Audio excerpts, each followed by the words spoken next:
Dr. Leukavets, thanks very much for joining our interview series. Let me start right away with the first question. How has Aleksander Lukashenko used populist rhetoric to maintain his grip on power in Belarus? In what ways does his approach differ from or resemble other authoritarian populist leaders? Well, thank you very much for inviting me to do this interview. Yeah, I think you have raised a very important question. So Aleksander Lukashenko has indeed used populist rhetoric to basically maintain his power, and he started using it in the early 90s. During his first electoral campaign, which happened in 1994. He built his electoral campaign on strong anti-corruption narratives, because back then, before running for a president in the elections, he was the head of the anti-corruption committee in the Supreme Council of Belarus, and there he started to build, basically construct himself an image as a man of the people, as someone who is very close to the Belarusian electorate, who can be seen as a defender of the nation, who is a new voice, a new person on the Belarusian political spectrum, and who would be able to clean up the system from, let's say, older bureaucrats. At that time, his main opponent in the elections was Vyacheslav who was the prime minister of Belarus, and basically Lukashenko's populist rhetoric at the time was very successful.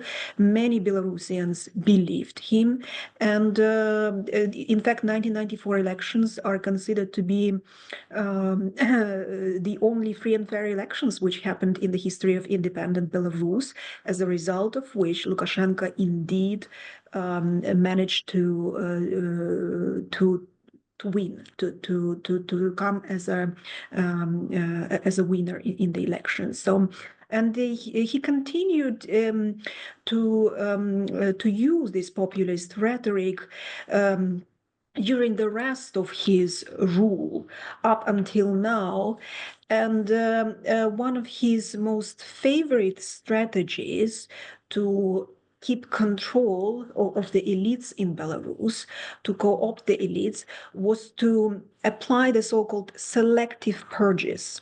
So whenever some of the elites, some of the representatives of his inner circle would show signs of criticism, or would show signs that they disagree with his sort of direction of his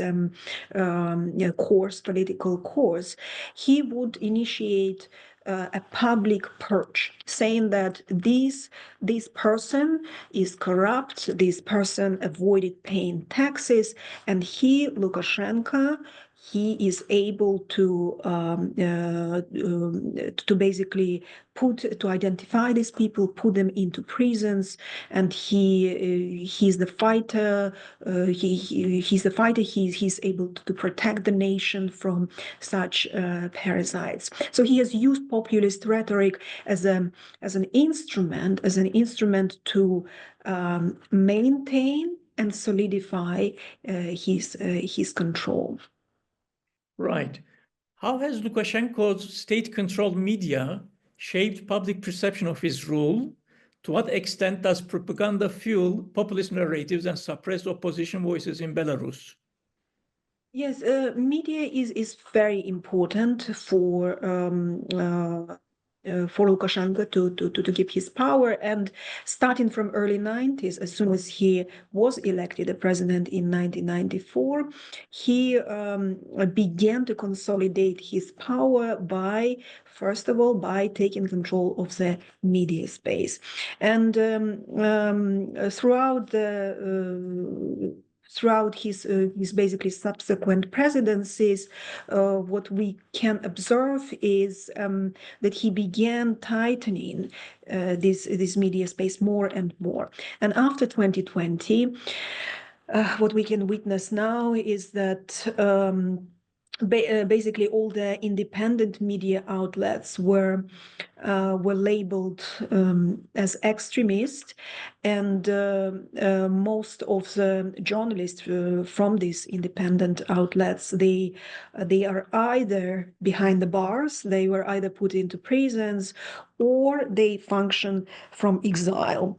And according to the most recent data, there are about 400 of representatives of independent mass media currently doing their job from abroad. So Lukashenko, indeed, he has managed to control the media space completely, and that was, in fact, particularly important for him before his presidential campaign, before the most recent presidential elections, which happened, as we all know, on the 26th of January. Right. Do you see Lukashenko's rule as primarily authoritarian, or does it still retain elements of populist appeal? How has his rhetoric and governance style evolved over time, especially after 2020 protests? Right. Well, first of all, I would say that one does not contradict the other. Many authoritarian states, they have populist appeal, and in fact, populism is being used as we have already discussed. It's being used as a tool to keep connection with the loyal sort of segment of society, with the society in general. It's a tool to kind of to try to connect with the electorate in the country. And if we look at the dynamic, how the regime in Belarus evolved since early 90s until now, then clearly 2020 can be considered as a watershed moment. Well, before 2020, Lukashenko resorted to repressions, but after 2020, the extent, the level, the scale of these repressions has significantly increased. We all know that there are over 1,000 of political prisoners in Belarus now. Lukashenko engages in trans-border repressions. He targets civil society. He targets independent media, as I have already mentioned. He targets every voice who tries to criticize him. And the recent presidential elections, they were also held in a highly repressive environment when most of the leaders of the 2020 protests, most of the opposition figures, key opposition figures, they were put into prisons, and they still stay in prisons, while some of them managed to move abroad. They function from abroad, but they do not have such a strong ability, sort of to such a strong link to influence the situation in Belarus. So once again, the level of repressions is now extremely high in Belarus. Lukashenko does everything to tighten his grip in order not to repeat the 2020 scenario, when his power was challenged by the wave of unprecedented popular protests. Right. How does Russia's influence impact Belarus' political landscape? To what extent does Lukashenko balance populist nationalism with growing economic and security dependence on Moscow? Yeah, that's a very important question. In fact, the Russia factor, it's a crucial variable in the equation when we discuss Belarus-Russia relations. Russia's influence is very significant for shaping the Belarusian political landscape. And since early 90s, Russia Russia has been trying to increase its influence and control over Belarus in various spheres, in the political, in the economic, in the military domains, and also, of course, in the cultural domains. And this influence, well, Lukashenko was able to resist this influence before 2020 with relative success. But after 2020, when he was challenged, as I have already mentioned, by a popular resistance, he turned to the Kremlin for support. And Moscow was the one who helped him to stay afloat. And since 2020, this Russia's influence has increased tremendously. It increased in all the spheres that I have identified. It has increased in the economic sphere. It has increased in the political. Most importantly, it's increased in the military sphere. Basically, Belarus and Russia, they are now building a common defense space. They have recently signed a package of agreements, the security concept of Belarus, which unifies the armies and the military policy of these two countries even closer. Russian influence is also growing in the cultural space, and the developments in this sphere are truly worrisome. One of the most recent developments that I would like to flag here was the decision to establish a so-called media conglomerate, which would unite media spaces of Russia and Belarus, which basically would broadcast news in Russian language on the Belarusian territory, and which would further help Russia to strengthen its influence over Belarusian cultural space. And just to mention a few other things in this area, basically what Russia is doing now, it's trying to increase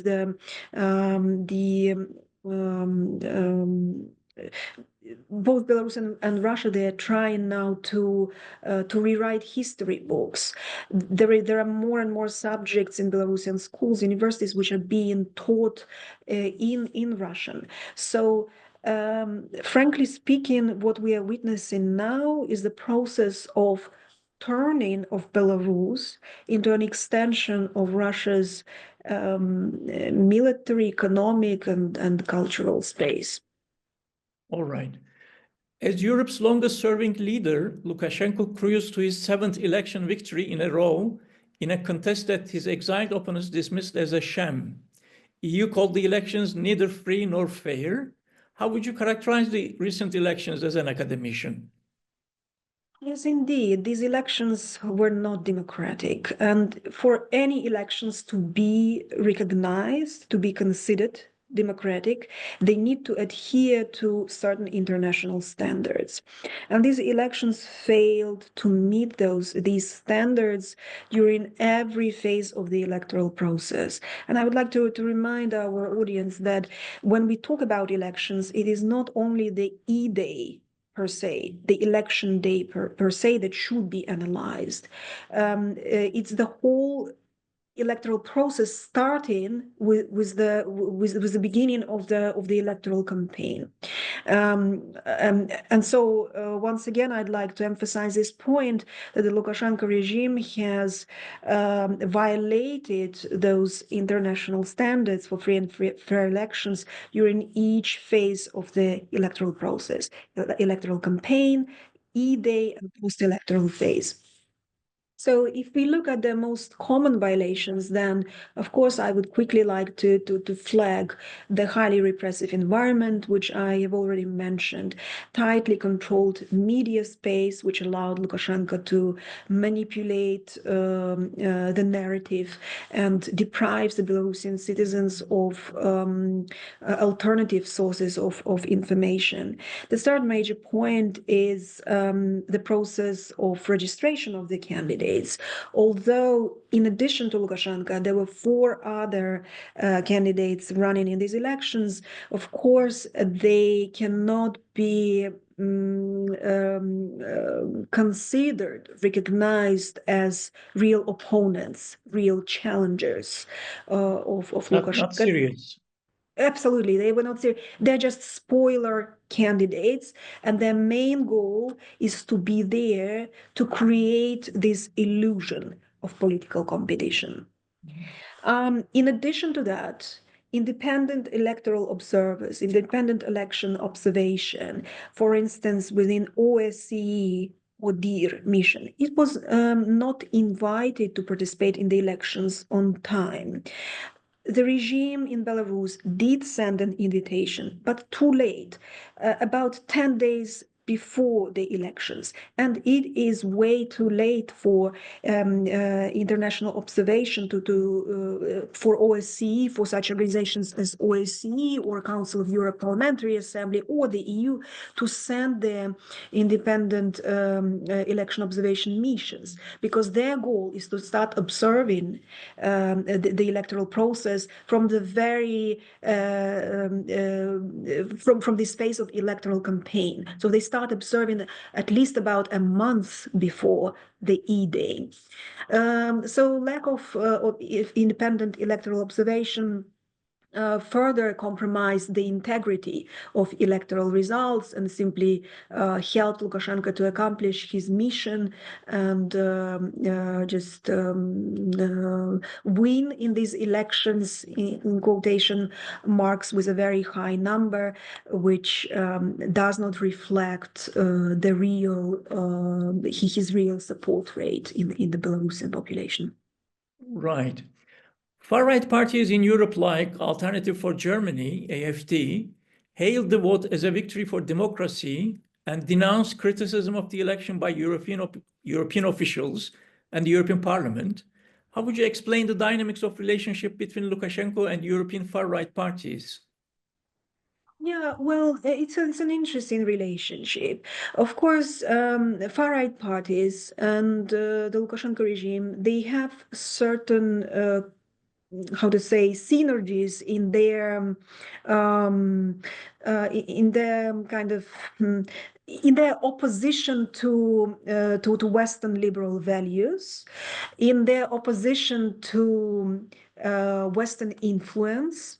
And this is where their interests converge. So right-wing parties, in fact,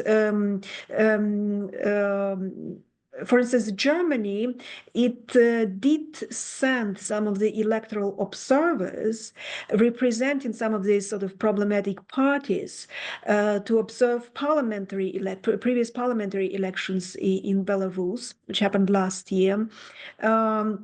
And all of them just praised how well the elections were organized. For Lukashenko, connection with these right-wing parties, it basically helps him to kind of offset Western criticism and to send a signal that his regime, his values, his stance, his positions are being supported by some forces in Europe. And as he tries to present it, these forces are becoming more and more popular in Europe. They represent a segment of a substantial segment of European public, and this helps him in a way to sell this narrative that there is currently a demand in the world for authoritarian regimes, for dictatorships, as he likes to call it. Precisely in this way, there is a demand in the world for dictatorships. All right. It is known that the newly elected US President Donald Trump is sympathetic to far-right parties and populist parties in Europe. Elon Musk, who is now responsible for government efficiency in the US, has already declared his support for German far-right Alternative for Germany. How do you think the relationship between US and Lukashenko evolved during Trump's presidency? Yeah, that's an important question. That's a question which many Belarusian analysts and representatives of Belarusian democratic forces are trying to answer. We need to understand that all of us kind of are in the speculation space here because Trump is known for his unpredictability. But having said that, most of the analysts agree that we will not be witnessing, we will not be observing any drastic shifts in US policy vis-a-vis the Lukashenko regime and vis-a-vis the Belarusian democratic movement. So, for instance, we likely will not witness the easing of sanctions pressure against Lukashenko regime. The new US administration will continue criticizing Lukashenko for human rights violations, for repressions, and will keep or probably even impose new restrictive measures against him. We also it's highly unlikely that we will witness any high-level visits from US to Lukashenko. And let me remind our listeners, our audience, that during the previous Trump administration, several representatives from US visited Belarus. For instance, Michael Pompeo, John Bolton. They paid a visit to the Belarusian capital, and they held meetings with Lukashenko. They discussed various critical questions, including the supply of energy. And in fact, Belarus even started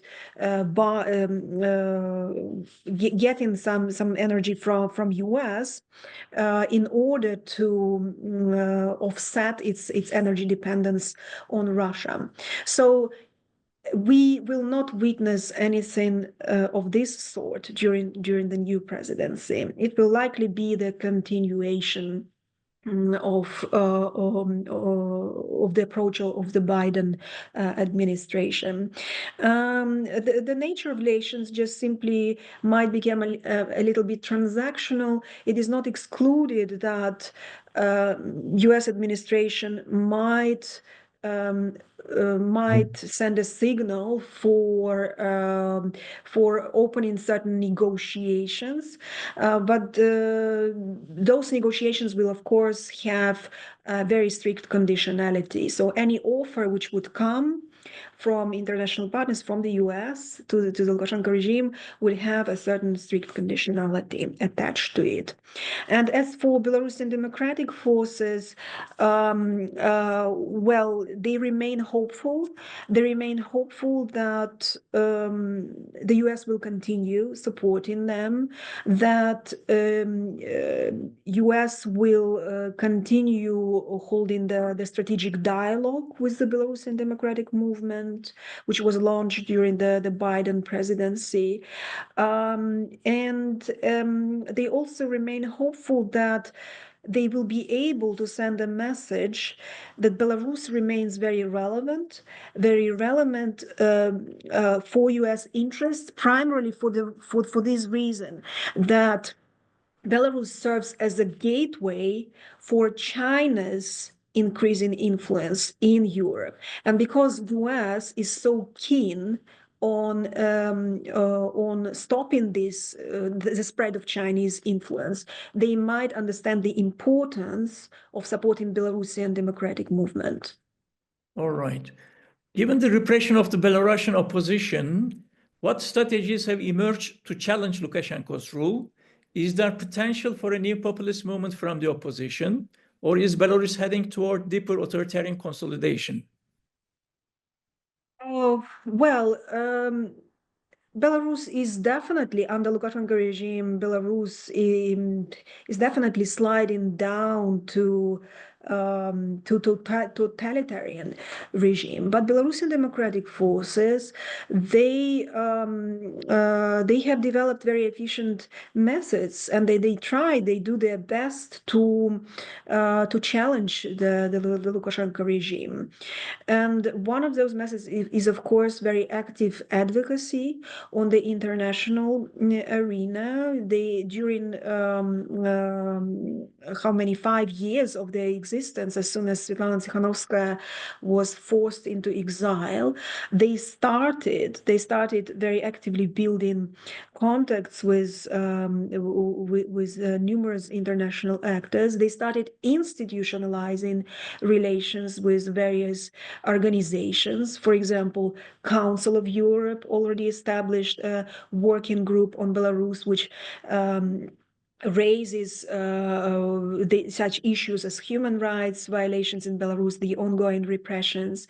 A similar group was established within the OSCE Parliamentary Assembly. The European Parliament signed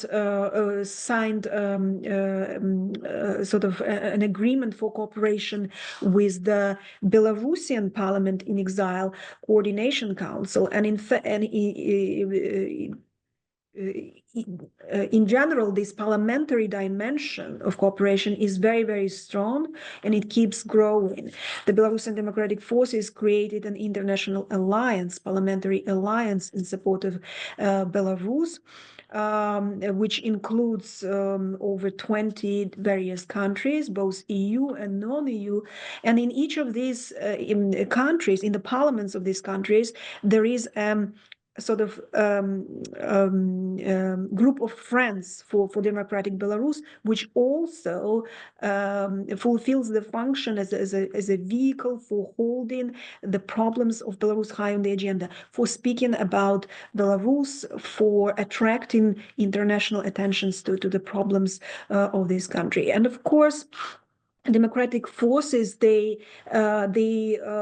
hold very high on their agenda the issue of political prisoners, and not only their release but also their rehabilitation. Thanks to their efforts, they established the International Humanitarian Fund for supporting the political prisoners, and several countries have already contributed to this fund substantial amounts of money, aiming to help those who have gone through these harsh repressions caused by the Lukashenko regime. And overall, I would like to characterize the Belarusian democratic movement as relatively united. Yes, sure, there are certain conflicts within the movement. This is inevitable. This is a healthy process. But overall, on a comparative scale, if we look at other opposition movements in exile, for instance, even Russian opposition movement, we can see that the level of internal cohesion and coherence of the Belarusian democratic movement is very, very high. And this is one of the markers of its success. And lastly, you highlight the Kremlin's role in sustaining Lukashenko's regime. What specific steps should the EU take to counter Russia's leverage in Belarus and support the democratic transition without provoking further repression?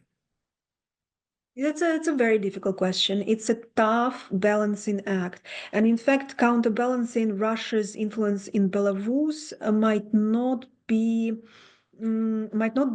completely feasible in the current circumstances. One of the ways to do that is to support free, independent, Belarusian independent media, because media serves as one of those powerful instruments to provide information to the Belarusian people, provide unbiased information, and to help to fight the propaganda both by the Russian regime and the Lukashenko regime. Of course, the West should continue its sanctions pressure. Sanctions do work. Some of them have a delayed effect. For instance, if we talk about economic or sectoral sanctions targeting specific strategic sectors of the Belarusian economy, but they do have an effect.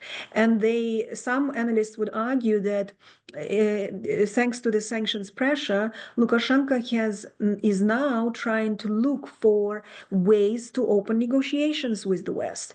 The most recent development, let me say a few words about it. He started releasing political prisoners in Belarus. Since July last year, there were several waves of prisoner releases, and everybody wonders what goals does Lukashenko pursue. And many would agree that in fact it's the sanctions pressure which sort of forced him into this scenario, which made him start testing the waters for negotiations with the West. And of course, his primary goal is to ease the sanctions pressure.